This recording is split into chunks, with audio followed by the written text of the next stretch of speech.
ઓમ શ્રી પરમાત્મને નમઃ.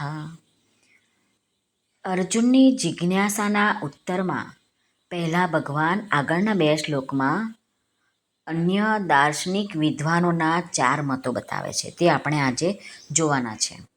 આજે શ્લોક ક્રમાંક 2 અને 3. આપણો શ્રીમદ ભગવદ્ ગીતામાં અધ્યાય છે 18મો, મોક્ષ સંન્યાસ યોગ. શ્રી ભગવાનુવાચ કામ્યાનાં કર્મણાન્યાસં સંન્યાસં કવયો વિદુઃ સર્વકર્મફલત્યાગં પ્રાહુસ્ત્યાગં વિચક્ષણાઃ.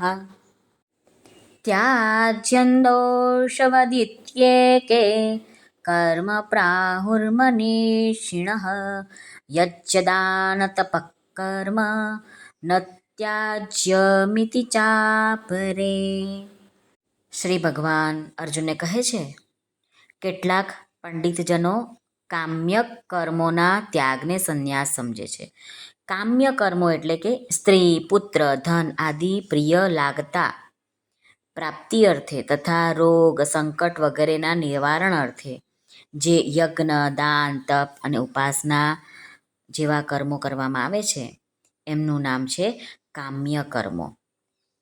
જ્યારે બીજા વિચાર કુશળ માણસો સઘળાય કર્મોના ફળના ત્યાગને ત્યાગ કહે છે. બધાય કર્મોના ફળનો ત્યાગ એટલે ઈશ્વરની ભક્તિ, દેવતાઓનું પૂજન, માતા પિતા આદિ વડીલોની સેવા, યજ્ઞ, દાન, તપ તથા વર્ણાશ્રમ અનુસાર આજીવિકાના કર્મો તેમજ શરીર સંબંધી ખાવું, પીવું વગેરે જેટલા પણ કર્તવ્ય કર્મો છે એમના અનુષ્ઠાનમાં રહેલી આ લોક અને પરલોકની બધી કામનાઓનો સંપૂર્ણ ત્યાગ કરવો એનું નામ સઘળાય કર્મોના ફળનો ત્યાગ. ભગવાન એને બધાય કર્મના ફળનો ત્યાગ કહે છે. હવે 3જા શ્લોકમાં ભગવાન શું કહે છે?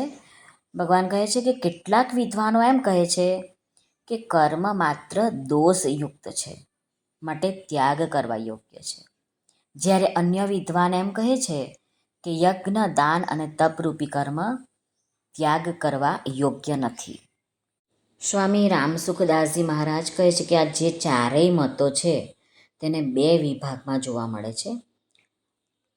આગળના 2 વિભાગ છે સંન્યાસ એટલે કે સાંખ્ય યોગનો, અને બીજો એક વિભાગ છે ત્યાગ એટલે કે કર્મયોગનો.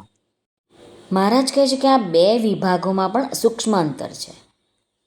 પહેલા મતમાં કેવળ કામ્ય કર્મોનો ત્યાગ છે અને ત્રીજા મતમાં કર્તવ્ય માત્રનો ત્યાગ છે. એવી જ રીતે બીજા મતમાં કર્મોના ફળનો ત્યાગ છે અને ચોથા મતમાં યજ્ઞ, દાન અને તપરૂપી કર્મોના ત્યાગનો નિષેધ છે. મહારાજ કહે છે કે આ જે 4 મતો છે એમાં કઈ ઉણપો છે અને એમની અપેક્ષાએ ભગવાનના મનમાં કઈ કઈ વિલક્ષણતાઓ છે એનું વિવેચન આ પ્રકારે મહારાજે કર્યું છે. કામ્યાનાં કર્મણાન્યાસં સંન્યાસમ. સંન્યાસના આ પહેલા મતમાં કામ્ય કર્મનો ત્યાગ બતાવવામાં આવે છે, પરંતુ તેના સિવાય પણ નિત્ય, નૈમિત્તિક વગેરે જે આવશ્યક કર્તવ્ય કર્મો છે તે બાકી રહી જાય છે. આથી આ મત પૂર્ણ નથી. મહારાજ કહે છે કે કારણ કે આ મતમાં કર્તૃત્વનો ત્યાગ બતાવાયો છે અને ન તો સ્વરૂપ સ્થિતિ પણ બતાવે છે, પરંતુ ભગવાનને મતે કર્મોમાં કર્તૃત્વાભિમાન નથી રહેતું અને સ્વરૂપમાં સ્થિતિ થઈ જાય છે. માટે મહારાજ કહે છે કે કર્તાપણાના અભિમાનનો પણ ત્યાગ કરવો જોઈએ. જો એ કર્તાપણાનું અભિમાનનો ત્યાગ કરે તો બધા પ્રાણીઓને મારી નાખે ને તો પણ એ કર્મથી બંધાતો નથી એવું કહીને સ્વરૂપમાં સ્થિતિ બતાવી છે. બીજું છે ત્યાજ્યં દોષવદિત્યેકે. સંન્યાસના આ બીજા મતમાં બધા કર્મોને દોષની જેમ છોડવાની વાત છે, પરંતુ બધા કર્મોનો ત્યાગ કોઈ કરી જ નથી શકતું.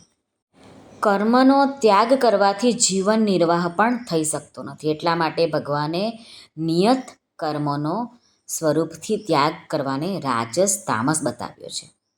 હવે ત્રીજો ભાગ છે સર્વકર્મ ફલત્યાગમ. ત્યાગના આ મતમાં ફળનો ત્યાગ બતાવાયો છે.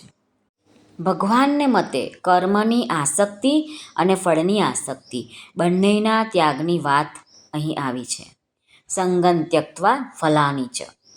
ચોથો ભાગ છે યજ્ઞદાન તપકર્મ ન ત્યાજ્યમ. ત્યાગ એટલે કે કર્મયોગના આ બીજા મતમાં યજ્ઞ દાન તપરૂપી કર્મનો ત્યાગ ન કરવાની વાત છે. પરંતુ આ ત્રણેયના ઉપરાંત વર્ણ, આશ્રમ, પરિસ્થિતિ એના અનુસાર જેટલા પણ કર્મો આવે છે તેમને કરવા અથવા ન કરવાના વિષયમાં કંઈ પણ કહેવામાં આવ્યું નથી. આ તેમાં અધૂરાપણું છે.